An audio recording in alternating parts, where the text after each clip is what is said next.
Ahora, A ver, habla a ahora. ver. ¿Me Ahora escuchás? hablo. ¿Me escuchás?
Van a hacer sonido.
Bienvenidos a toda la audiencia a este nuevo ciclo de reflexiones de la psicología social ante la pandemia, organizado por APSA y en colaboración con las siguientes entidades.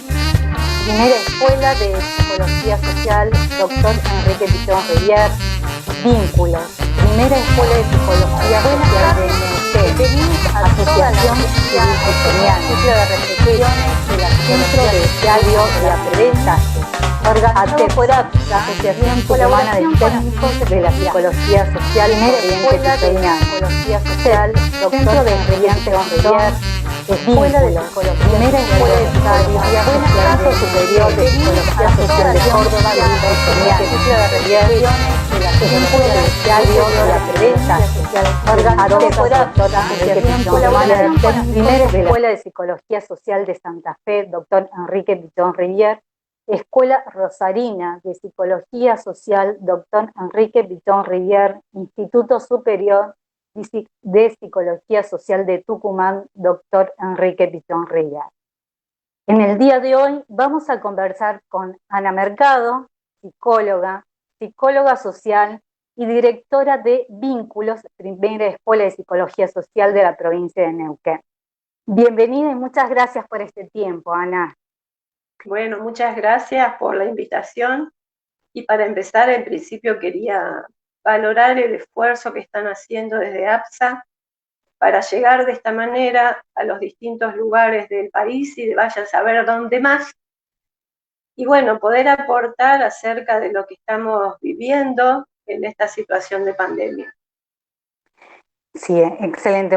Es muy esperable en este momento, en este contexto, el encierro por la cuarentena. Y en este caso hay muchas consultas que se han venido dando en función a las distintas entrevistas que hemos tenido con todas las colegas, importantes colegas, realmente palabras muy autorizadas. Hoy con vos particularmente queríamos hablar sobre lo que es el momento hoy de sufrimiento, que hoy vos estábamos conversando un momento antes sobre, vos contabas que hoy es el punto nodal poder hablar sobre lo que es sufrimiento y cómo es esto de no patologizar lo que estamos transitando, si nos podrías desarrollar esa parte.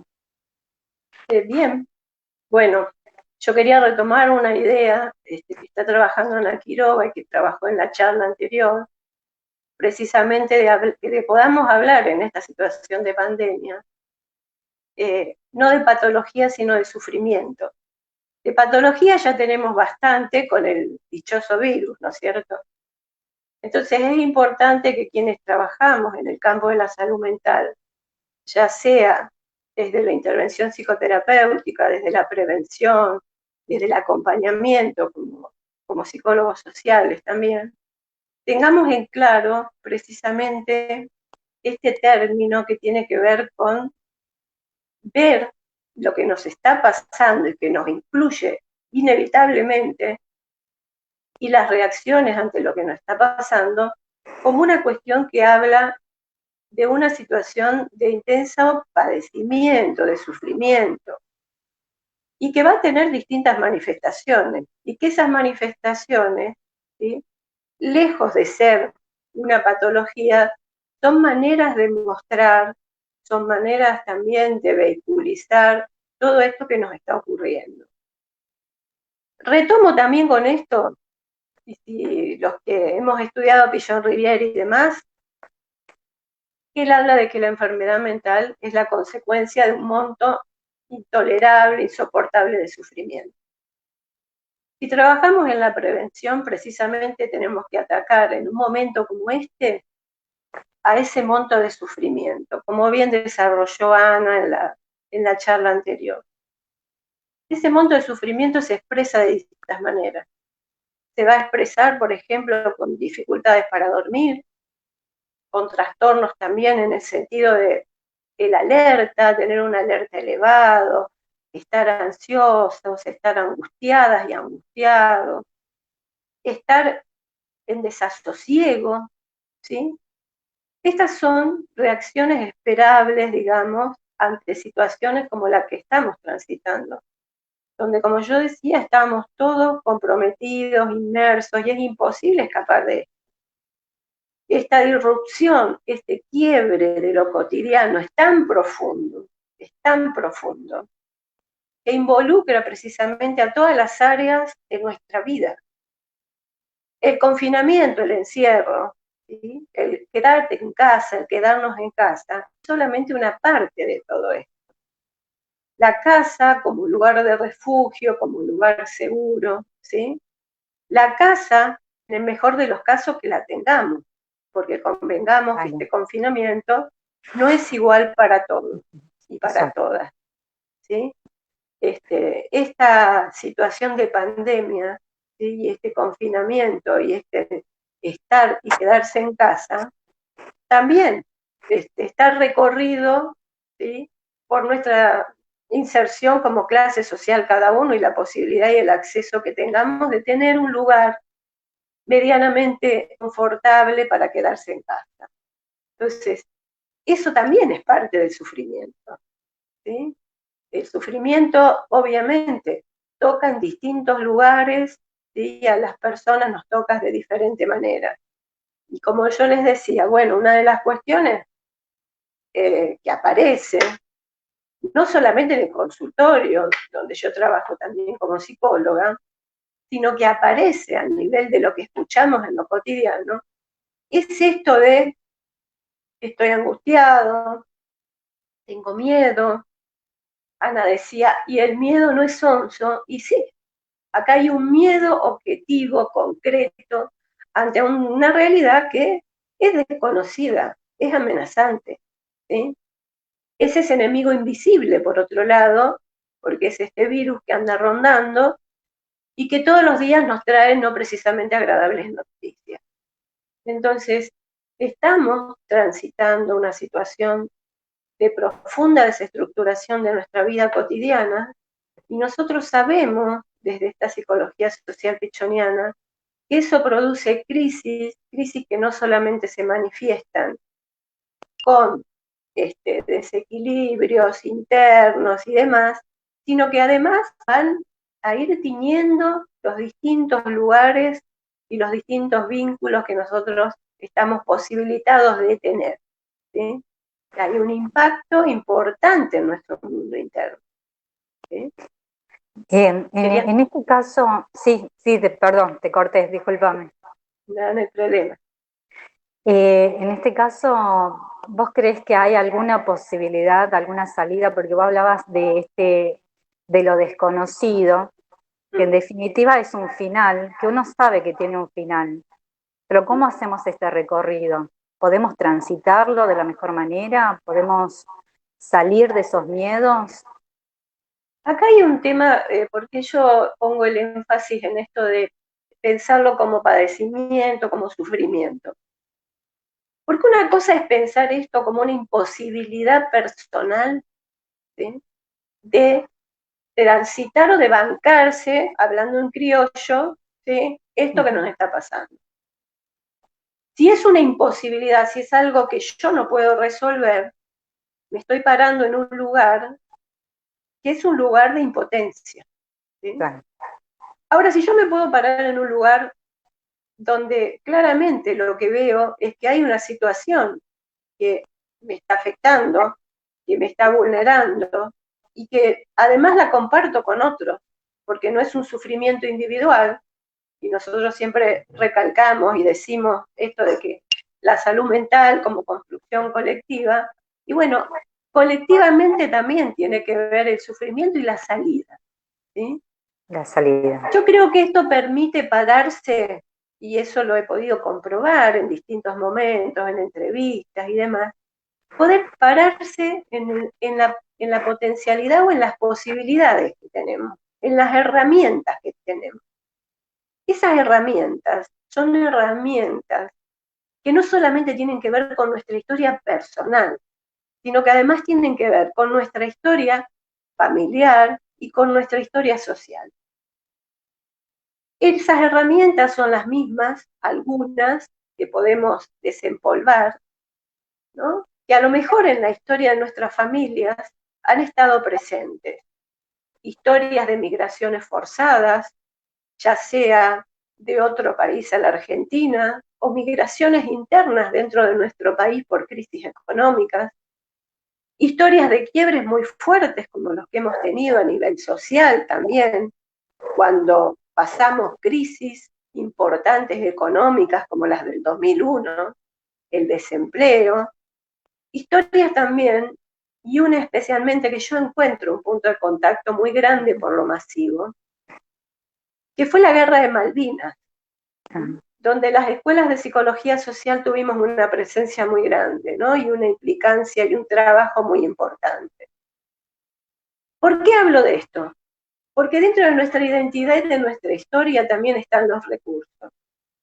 Y esto lo vivimos como una cuestión de una imposibilidad personal de bancarme la angustia, el miedo, y no como algo que en realidad me está hablando de que tengo un registro, de que hay una situación concreta de peligro, ¿sí? O sea, acá no hay ninguna cuestión fantaseada. Después, cada uno dentro de su historia personal lo referirá a diferentes cosas. Poder atarlo, entonces, a, bueno, ¿qué tengo? ¿Qué tenemos? ¿Sí? Recorrido para esta crisis. Ana también hizo mención a la Guerra de Malvinas porque realmente fue un momento de profunda extrañeza en principio, ¿no? Porque de repente estábamos en una situación que involucraba al conjunto del país, ¿sí? Y que cambiaba radicalmente muchas cosas de nuestra cotidianidad. De alguna manera, este virus, ¿sí? Que en un momento a lo mejor se pensó que era lejano porque tenía que ver con China, ¿no? Nos pone de nuevo en una situación similar en este sentido. Estamos, el conjunto de la sociedad argentina, y no solo de la Argentina, ¿sí? Porque esto ya es una pandemia, inmersos en una situación totalmente desestructurante, nueva, distinta. Pero también, por eso digo, hay, además de lo diferente, de lo disruptivo, de lo que tiene que ver con el miedo, que como decía Ana, no es sonso, porque el miedo a mí me ayuda también a cuidarme, ¿no? Ahí, ¿Sí? hablando un poco Sí. de esto, que también habíamos charlado sobre el tema de los miedos, ahí influencia mucho el tema de los medios de comunicación, o sea, como Sí. también lo que habíamos conversado antes, una pregunta que está surgiendo que viene de justamente de los que nos están acompañando a través del video de APSA, ¿cómo operan la subjetividad de los sujetos, las noticias que se informan en los grandes medios? Por ejemplo, las imágenes de los muertos en Italia, en Ecuador, esto que habíamos charlado también inicialmente, Sí. y todos los medios solo hablan de pandemia. ¿Cómo podemos nosotros instrumentar frente a ese terror, frente a lo siniestro que también Ana Quiroga había hablado en un momento? Bueno, acá hay una palabra, un concepto, mejor dicho, que nosotros usamos mucho, que es adaptación activa a la realidad, ¿no es cierto? Creo que hay que tomarlo con la vigencia real que tiene en este aquí y ahora. En esto de poder también hacer una lectura crítica de lo que recibimos, de cómo lo recibimos, ¿sí? Y de poder también posicionarnos desde ese lugar, porque realmente es lo que nos ayuda, por un lado, a poder proteger los recursos que tenemos, ¿sí?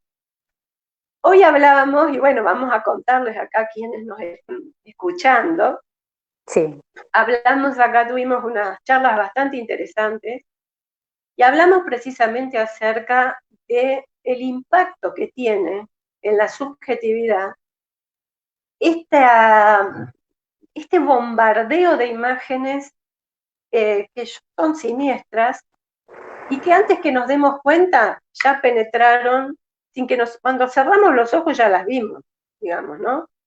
Entonces, hablábamos precisamente de también aprender a hacer un uso de estos medios de información y demás, o de los medios tecnológicos, que sea un uso precisamente desde esa conciencia crítica, desde esa adaptación activa a la realidad, porque quedamos, si no, prendidos a imágenes que son sumamente dolorosas, contenidos que son siniestros también, que son morbosos y que dañan y que acrecientan nuestro miedo, nuestra fragilidad.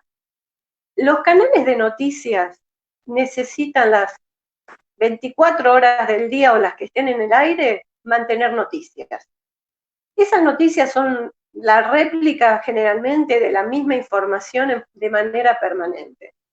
Si nosotros estamos todo el tiempo atentos y prendidos a esto, lo más probable es que lleguemos con un nivel de agotamiento, de alerta, de estrés importante y con poca claridad acerca de cómo tenemos que cuidarnos y qué hacer y no hacer. ¿Sí?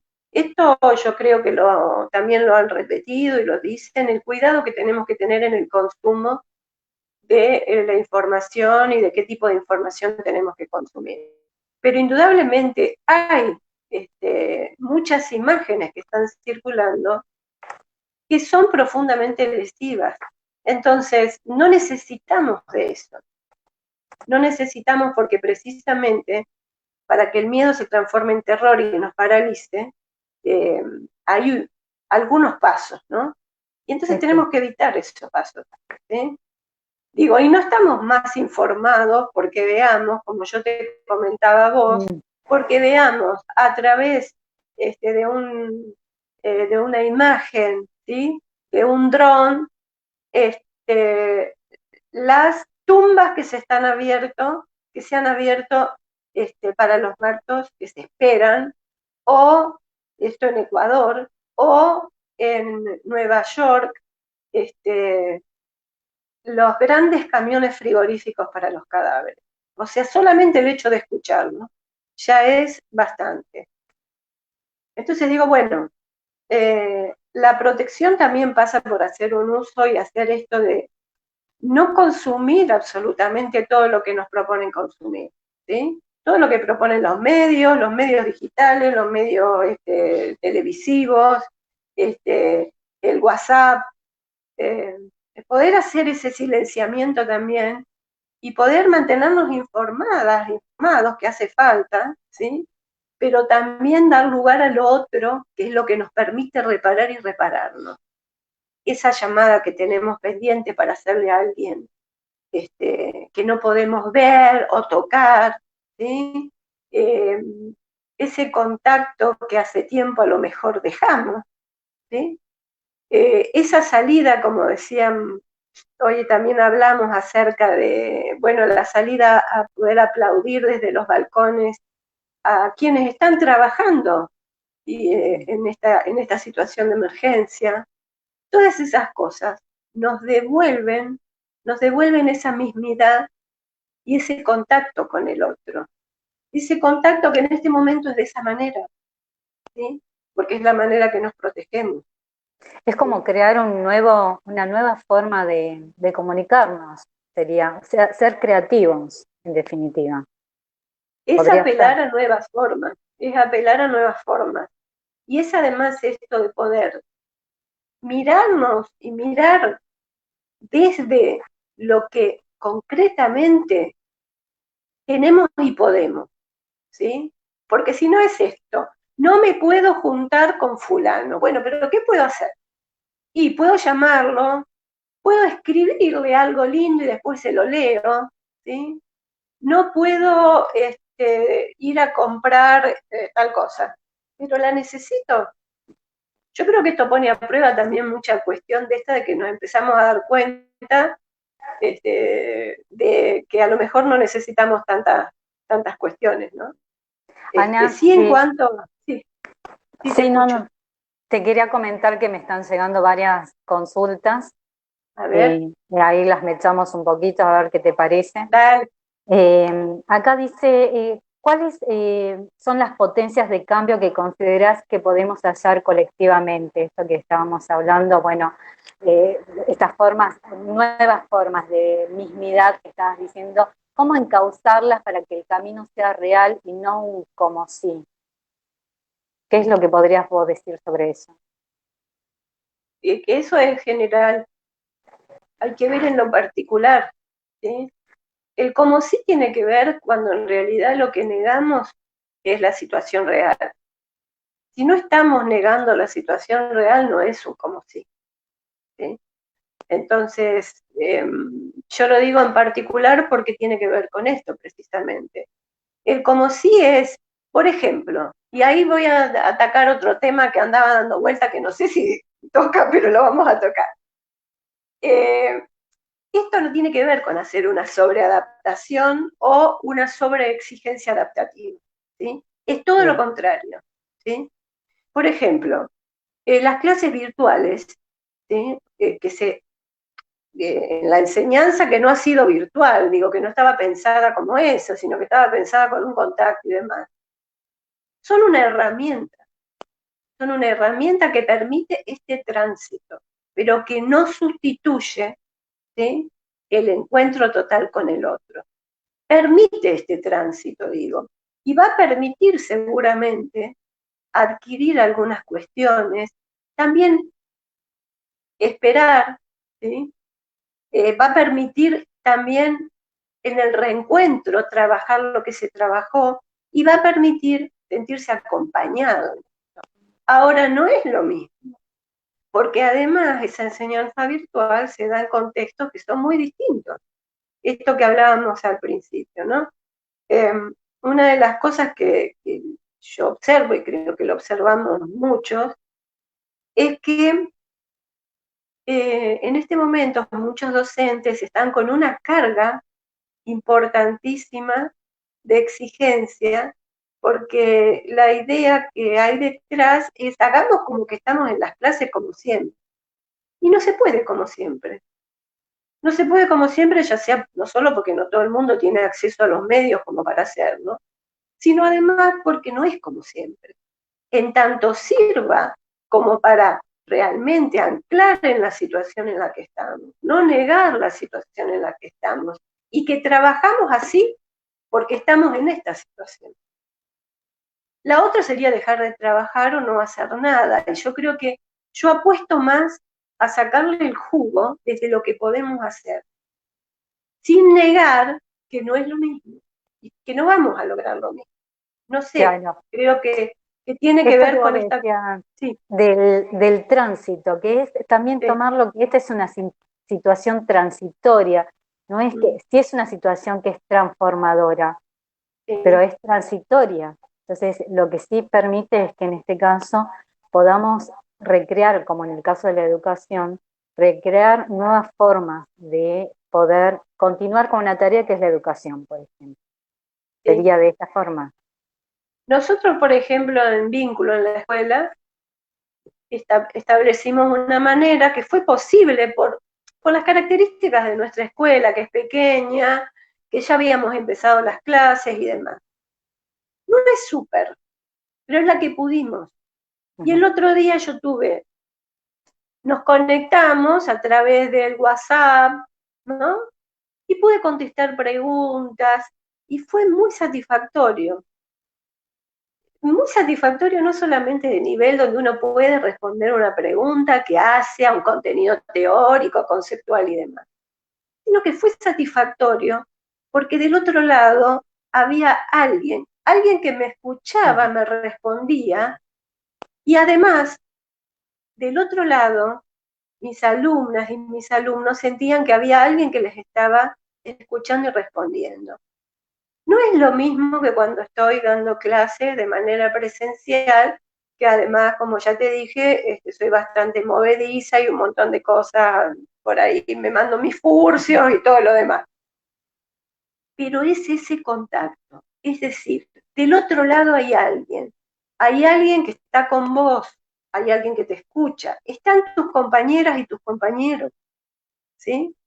Y eso lo necesitamos. Porque este aislamiento social o distanciamiento social no tiene que ser distanciamiento emocional con el otro. Bien. Y el acercamiento emocional lo podemos conseguir de alguna manera.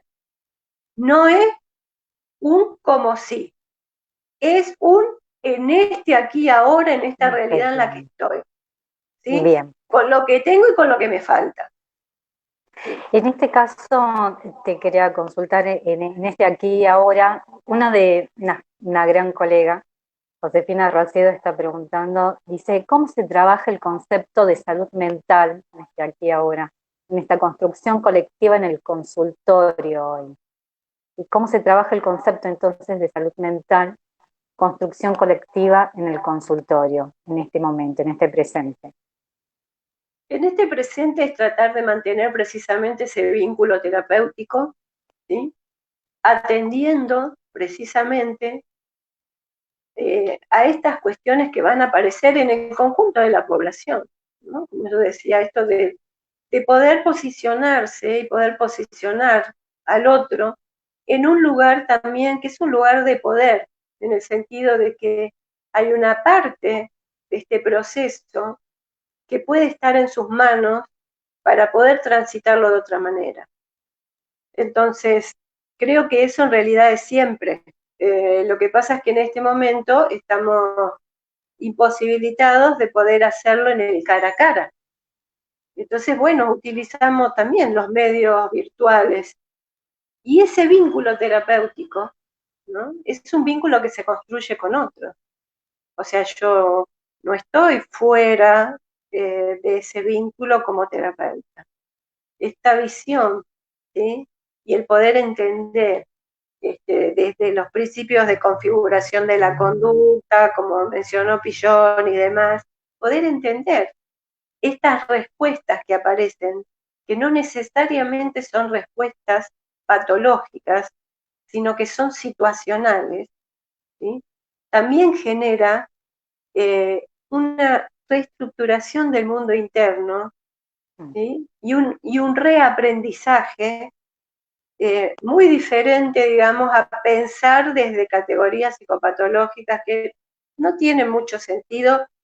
Nosotros sabemos que además es situacional, es vincular, entonces la intervención tiene que ver con eso, con también en un compromiso terapéutico, saber que del otro lado hay alguien, ¿sí? Eso es parte de nuestro hacer. Y cuando hablamos de la construcción colectiva de la salud mental, tiene que ver con esto. No es patrimonio de los psicólogos, de los psiquiatras, ¿no? Sino que es algo que se va a dar en un proceso y se da en un proceso vincular con un otro, ¿sí? Entonces, no sé si estoy respondiendo a la pregunta de Josefina. Podríamos seguir charlando bastante más, pero si hay algo que caracteriza a la clínica pilloniana es precisamente esto, poder entender ese sujeto como un sujeto sufriente, poder entender y además poder acompañar en ese proceso de recuperación, de resignificación, de reestructuración de su mundo interno. Y nosotros estamos ahí, estamos acompañando y estamos dentro de ese proceso. Y dentro de ese proceso en este momento también implica que somos parte de esa comunidad que acompaña desde distintos lugares, ¿sí? Y que no estamos al margen del sufrimiento.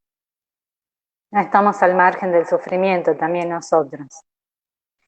No, no. Yo creo que si uno individualiza un poco lo que ha ido pasando en estos días que venimos, ha habido distintas cosas. Eso también está presente dentro de mi trabajo, digamos, específicamente en el área terapéutica, ¿no? Y nos hemos ido apropiando, y yo en esto incluyo a mis pacientes y a mí, nos hemos ido también apropiando de otro modo de comunicarnos para que este proceso, ¿sí?, terapéutico siga en marcha. Entonces, desde las primeras tibias comunicaciones a tener realmente una apropiación de estas herramientas que nos permiten la continuidad. No es lo mismo, repito, pero pensemos que cada uno, no solo el terapeuta, sino cada una de las personas está confinada en su lugar, en su casa, en el mejor de los casos, con un espacio en el cual puede tener una sesión terapéutica. Puede ser en el auto, si no tiene lugar dentro de su casa, ¿no? Puede ser. Todo esto implica esa adaptación activa a la realidad. No interrumpir los procesos, sino que poder resignificar, revisar esos procesos, sabiendo que es diferente, ¿sí?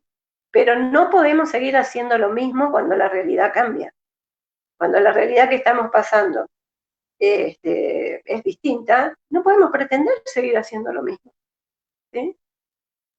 Entonces, resignificar las formas de, porque vos hablabas del vínculo, lo que no se Sí. corta es el vínculo, lo que en todo caso se transforma es la forma de comunicarnos, estamos ahora Claro. todos, la mayoría en todo caso, me voy a poner conectados porque hay otras situaciones en las cuales no, ¿sí? No llegan a tener esa posibilidad. Hoy, en estos momentos, me están hablando y en realidad me están enviando preguntas sobre los agentes de salud, particularmente, ¿qué es lo que vos crees en este caso sobre los scratches que se vienen generando, nosotros también como agentes de salud, ese temor que están teniendo hacia los mismos agentes, aquellos en los cuales tienen la posibilidad de hacer una ayuda, están teniendo hoy, se están convirtiendo en objetos de miedo, de terror. Y hoy han salido, bueno, publicaciones de esto, bueno, a los médicos, por ejemplo, si sos médico, vivís en este edificio, andate, por ejemplo. ¿Qué podés decir sobre eso? Lo que puedo decir sobre esto es que, bueno, creo que esas cosas son las que tenemos que estar particularmente atentas y atentos quienes trabajamos en psicología social para ver cómo se han montado también estas cuestiones que tienen que ver con alentar precisamente una cuestión discriminatoria, ¿sí? O al que está enfermo también ha ocurrido, escrachar al que está enfermo. Esa sería la evolución negativa de todo esto, ¿no? O sea, eso no aporta a la construcción, todo lo contrario, ¿sí? Porque precisamente eso está aportando a generar más fractura dentro del tejido social. Esta es una de las cosas que creo que es importante trabajar a nivel de lo que podamos comunicar, de nuestros grupos, de nuestras escuelas, porque realmente son las viejas herramientas de la fractura, ¿no? Y en momentos donde el miedo se incrementa y llega a ser terrorífico y demás, es posible que empiecen a aparecer estas actitudes que son discriminatorias, ¿sí? Que son precisamente, no es lo que necesitamos para transitar esto, ¿sí? Eso hace a que nos quedemos cada vez más solos y que veamos como enemigo al que no es enemigo, o que veamos como peligroso a donde no está el peligro. Por eso yo decía que es importante también hacer esa cuestión de la lectura crítica y de poder precisamente darnos esos tiempos para no caer en esos extremos del terror, ¿no? Que a lo mejor no vamos a llegar a discriminar o a un médico o demás o tratar de expulsarlo, pero que sí podemos llegar a estar paralizados. Ahora, esas cuestiones indudablemente están al servicio de mantener la fractura. Muchas veces están generadas desde lugares que intencionalmente buscan precisamente sacar algún provecho para su lado. Ana habló del rumor. Yo no voy a extenderme ni a hablar sobre el rumor, pero les recomiendo a todos retomar estas cuestiones, estos artículos, ¿no? Sobre el rumor. Porque estas cosas de intolerancia fragilizan cada vez más el tejido social. Tenemos que aportar para lo otro, tenemos que aportar para ir surciendo y ayudar a coser ese tejido social, porque precisamente es el que nos va a poder sostener y es el que nos va a poder acompañar para que no nos ahoguemos, porque esto es así, ¿sí? O sea, si perdemos, si al otro, que en realidad es nuestro otro, ¿no? Aquel con el cual me transformo en persona y en sujeto, le saco la condición de sujeto, ¿sí? Le saco la condición humana, ahí entramos en un camino que es un camino de deterioro realmente, de deterioro personal y de deterioro social, ¿sí? Entonces, también esto apareció con respecto a mirar con ojos, ¿no?, de censura o de peligro a las personas que viven en las villas de emergencia o en lugares precarios, como que esos iban a ser el foco de la contaminación cuando en realidad vino de otro lado.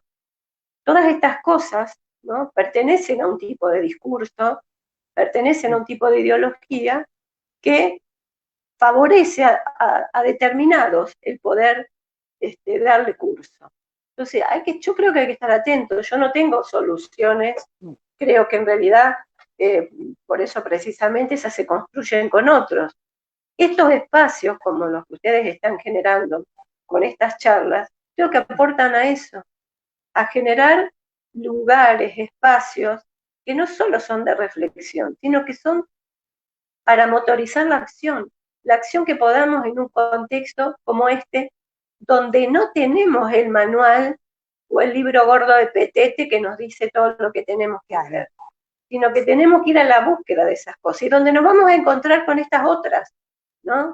Cosas profundamente desagradables, como despachar a un médico que está arriesgando, o una médica, una enfermera, que están arriesgando, ¿sí?, su salud para cuidarnos y curarnos.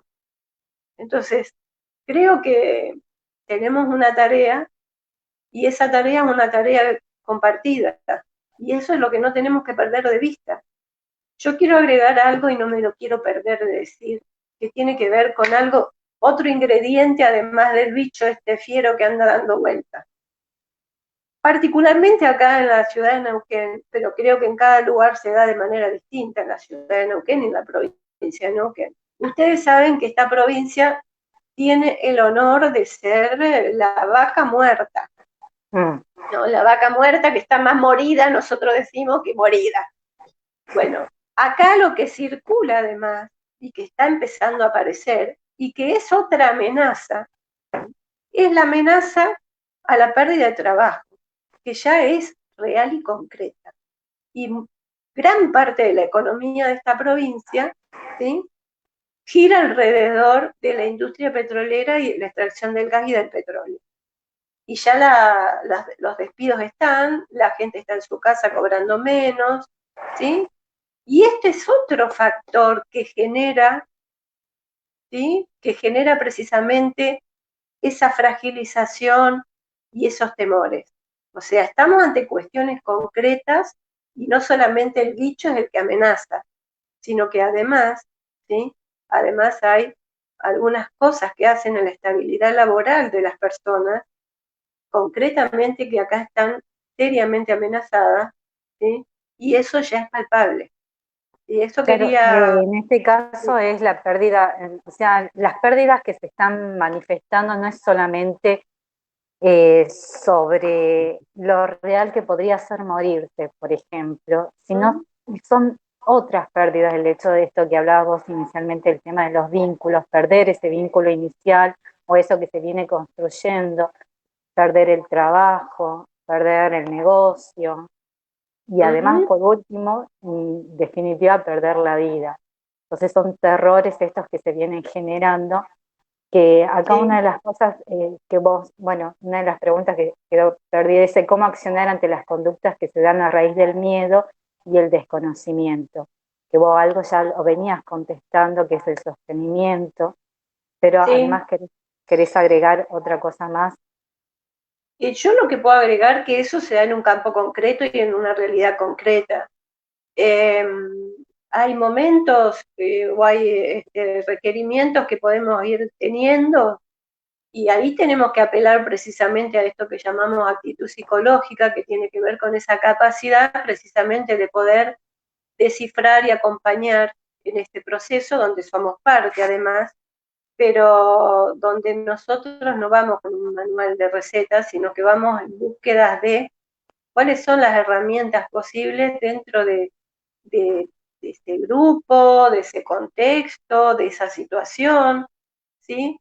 Porque precisamente nuestra tarea no es una tarea colonizadora de la cabeza del otro, sino que es una tarea precisamente que busca ese potencial que a veces está escondido, ese sufrimiento, esa manera de acompañarse, esos recursos que a veces están perdidos, pero que están. Y yo creo que es así, y es en concreto. A veces hablar en ideas generales es más complicado. Claro. Pero te digo, cuento, sí, sí. Decime. No, que esto implica, seguramente quien pregunta puede pensar y pensarlo dentro de un ámbito concreto de operación, ¿no? O sea, de operación psicosocial en el que estamos. Y precisamente nosotros tenemos herramientas, esas herramientas básicamente, el electropichoniano, la actitud psicológica que nos ayuda a poder situarnos y escuchar. Y después hay cosas que nosotros no las sabemos, porque tenemos que ir a conocer eso. Claro. ¿No? O sea, nosotros no le vamos a ir a decir, mira, ustedes tienen que hacer esto o aquello. No tenemos una función en ese sentido correctiva, claro. ¿Sí? O, sino de acompañamiento. De acompañamiento y además de valorar los recursos que puede haber en ese lugar. ¿Sí? Y potenciar otros, ¿sí? Potenciar otros. Que a veces tiene que ver con potenciar la organización para que precisamente podamos ir en la búsqueda de resolver las necesidades. También eso es muy importante. ¿Sí? Te quería comentar que justamente están llegando consultas y preguntas de muchos agentes de salud que te están siguiendo. Hay una reflexión de un escucha que es Leonardo, que quería compartir, ¿viste? En este nuevo tiempo que es necesario repensarnos en nuestras lógicas, apuntalándonos los vínculos y los lazos humanos, es complicado para mí ahora pensar o imaginar cómo recorrer ciertos territorios que veníamos recorriendo. Es decir, barrios humildes, pueblos indígenas, que no veo nuevos caminos, ¿viste? Creo que en realidad, en vez de una pregunta, estoy compartiendo una incertidumbre. Ya. Bueno. En este caso es cómo es repensarse hoy como el rol como psicólogo social en estos lugares, en estos espacios donde antes estaban actuando y por la razón de la cuarentena no pueden llegar, no pueden asumir ese rol. ¿Cómo se podría hacer? ¿Qué es lo que vos podrías sugerir? Es que nosotros no nos repensamos solos, nos repensamos con otros. Si con esos otros hoy no es posible, hay que ver si no es posible o no puede haber alguna pequeña posibilidad. Será cuestión de ver con quiénes otros nos podemos repensar en este momento, como él dice, que es de incertidumbre. Y sí, la certidumbre es que tenemos que cuidarnos. La incertidumbre es acerca de que no manejamos todas las variables. Repensarnos, nuestro repensar es repensarnos con otros, ¿no? Repensarnos con otros es con los compañeros de trabajo, ¿sí? También para ver en qué lugar estamos, para ver si esta cuestión de impotencia, que tiene que ver con la dificultad de movilizarse al lugar donde se hacían estas intervenciones, no se puede transformar en otra cosa y surja algo que sea posible establecer ese puente. Ese puente que parece imposible en este momento. Pero el repensarse, yo lo que le puedo decir, que no es un repensarse en soledad. Nosotros hablamos de poder repensarnos con otros, de la manera en que podamos en este momento, ya que el cara a cara no es posible. ¿Sí? Acá nos estamos repensando. Yo creo, y en eso estoy segura, que estas instancias disparan también en nuestro interior la posibilidad de repensarnos con otros, repensarnos para hacer algo que sea lo que en este momento podemos motorizar, ¿sí? Por eso yo les decía, todo lo que no puedo hacer lo tengo claro. Ahora, ¿cómo puedo trabajar repensándome con otros, mis compañeros de trabajo, cada uno desde el lugar en que está, para armar esa estrategia, lo que sea, que puede parecer impensada en este momento, o imposible, pero que yo creo que algo puede surgir, ¿sí? Eso es lo que le puedo decir. Bien, porque ahí justamente surge, hay un par contradictorio que está surgiendo, esta cuestión de la amenaza, de la contradicción entre el ser el héroe, el que realmente puedo con todo, el que puedo ir a resolver y de pronto surge la frustración. Y dice, ¿cómo se ve esta contradicción en este contexto en el cual por momentos se instala en la opinión pública la romantización del trabajo? Del trabajo de la gente de salud, de la salud, ¿sí? Esto que vos estabas diciendo, dice, no podemos con solo, podemos con otros, hay una certidumbre que es lo que sí puedo hacer, y empezar a recrearse con otros. Y yo creo que sí, pero además esto de poder también, eh, en esto de repensarse con otros, analizar estos aspectos que tienen que ver con cómo asumimos el rol desde la omnipotencia o la impotencia, ¿no? Porque estos roles son adjudicados y asumidos, ¿no? Y también vale para todos los que en este momento están trabajando, ¿sí? Que son trabajadores de salud, ¿no? A veces los ponemos en lugares como en lugares de extrema omnipotencia y después como en lugares de peligro, como sale en esto de que se vaya el médico que está trabajando del edificio. Yo creo que es recuperar ese sentido humano en cuanto a lo que podemos y lo que no podemos, ¿no? Y estos momentos también ponen en tensión eso, ¿no? Nuestros propios rasgos, donde nos manejamos entre esa contradicción, entre la impotencia y la omnipotencia, cosas que siempre decimos que tenemos que trabajar, ¿no? De manera permanente en el rol. Entonces, bueno, creo que esta es una situación que pone en tensión eso. Y lo que hablaba de la romantización, ¿no? De los roles, y sí, seguramente nos tiene que servir para ver en concreto más lo que es nuestra posibilidad, ¿sí? De poder realizar una tarea, y en qué condiciones la podemos realizar, en qué condiciones no. Y cuando no podemos hacer eso, bueno, ¿qué es lo que podemos hacer? ¿Sí? Porque si hay una cosa que es real, que no podemos cualquier cosa ni cualquier condición. Esta situación yo creo que lo pone más en claro, ¿sí? O lo pone como más en evidencia. ¿Qué dijeron? No, se mezcló otro audio. Ah, bueno, está bien. No, yo creo que lo pone más en evidencia. Y así como los docentes, ¿sí? A los docentes también, de repente se les pide más o menos que sean, este, que se inmolen en función de esto. Yo digo, bueno, están con una cuota de exigencia muy alta. Esto vale para cualquier trabajador que en este momento esté cumpliendo una función y que esté ahí en el campo. Y vale para nosotros para repensar el rol, Claro. ¿no? O sea, cuánto ponemos en lo que llevamos y cuánto no reconocemos lo que hay en el campo y tiene de potencialidad. Eso también. Reconocernos en el rol, justamente esto que, bueno, volvemos al inicio, cómo es que nosotros, ¿sí? Qué herramientas tenemos, cómo las utilizamos, cómo somos creativos, cómo colectivamente trabajamos para que podamos crear salud, ¿sí? Salud, en este caso salud mental, y también ver que siempre es con otros, no Siempre podemos con solos. porque si no lo pensamos en el aire, ¿viste? ¿Qué herramientas tengo? Y las pienso en el aire y hay que pensarlas en la situación y con otros. En la situación y con otros. Porque en el aire, bueno, en el aire son aire, ¿sí? En la situación y con otros. Entonces, hoy ese es un desafío que tenemos.